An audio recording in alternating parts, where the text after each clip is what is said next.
இயேசு தன்னை பாதுகாக்க என்றுமே பேசியதில்லை. அடுத்தவரை பார்த்தான் அவர் பேசி இருக்கிறார். அவர் பேசிய போதெல்லாம் ஒரு ஆயனாய்த்தான் பேசினார், வழி நடத்த, குணப்படுத்த வாய் திறந்தார்.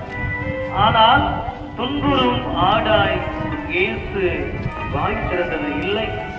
எனவேதான் இந்த மாசற்ற செம்மறி மௌனமாய் மாதாவை பார்த்துவிட்டு விண்ணக அப்பா காட்டிய வழியில் அனாதையாய் தொடர்ந்து நடந்து செல்கிறார்.